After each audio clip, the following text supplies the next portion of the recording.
Where does a phenomenon begin? I'm proud to take the Ice Bucket Challenge. Ice Bucket Challenge for ALS. How does a movement start? This starts with one challenge. I am doing this in honor of Pete Frates. Pete Frates. With one name. Frates is swinging the bat today with an awful lot of confidence.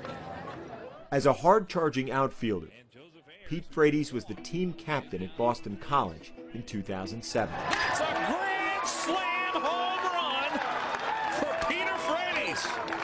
A lifelong Red Sox fan, his finest moment in baseball came in one at-bat on his favorite field. Playing at Fenway is just, a dream come true for any kid growing up around here. I went 4-4, hit a home run at Fenway. 4 years after graduating, Frates was playing in a men's league in Boston in 2011 when he sensed something was wrong with his body. In March of 2012, after months of guessing, a neurologist delivered the news. And he looked straight at Pete and he said, "Honestly, I don't know how to tell a 27-year-old this. Pete, I believe you have ALS." I just started screaming, "Oh my God, my son's gonna die." I've always kind of been a positive guy. For me, it was, okay, here's what we're dealing with, let's go to work. Pete made a choice. He would attack the disease. He would make a difference. He would make his fight matter. In March 2013, he earned an audience with the Food and Drug Administration in Washington with a simple goal: more attention and more action. I ask of you, let's speed up the process. Let's work together, and let's get this disease a thing of the past. Thank you.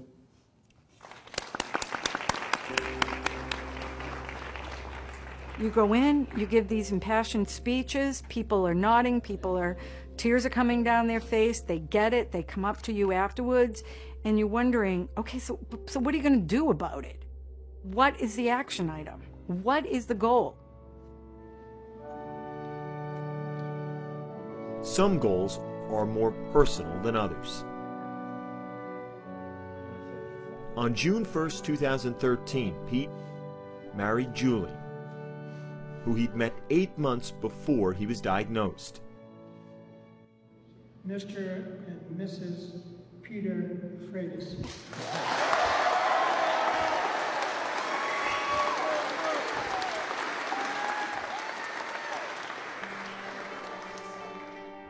Now almost entirely confined to a wheelchair, Pete walked her down the aisle. I just love him, and that's that. And Pete's always telling me it's gonna get worse before it gets better. And I'm like, haven't we had the worst yet? Like, this is it. Okay, enough. Like, can it get better now? It's hard to just watch someone you love so much just, their body is just failing, and there's really nothing I can do about it.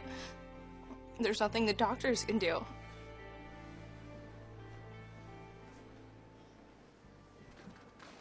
2.5 years after the diagnosis, Pete requires a full-time nurse for most daily activities. He uses a feeding tube to eat. He speaks through the use of a computer. And in September, he's due to be a father. Back in May, during one of the last times he was able to talk at all, he described that feeling. I can't imagine how happy I'm gonna be with my own little baby.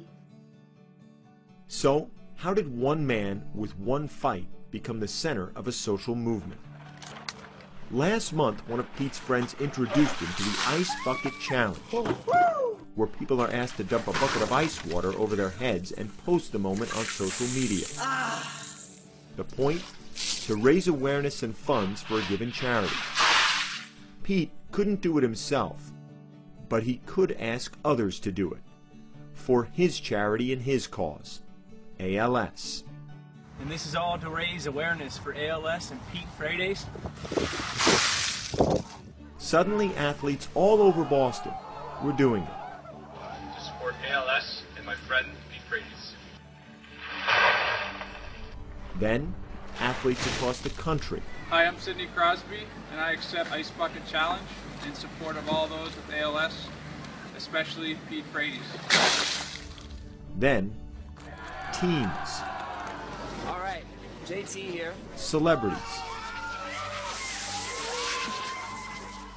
Over the head. Families. Everybody.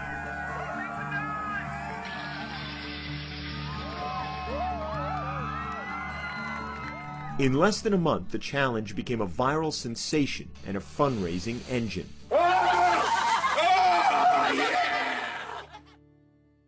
The irony is that while Pete Frates challenged so many others, he never took the challenge himself. So, August 14th, in the perfect place, on a perfect day, the outfield at Fenway, Pete Frates did what he's asked so many others to do. You ready for this?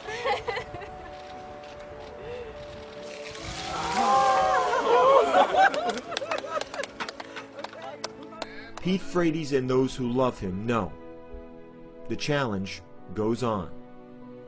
But thanks to him, now so many others know it too.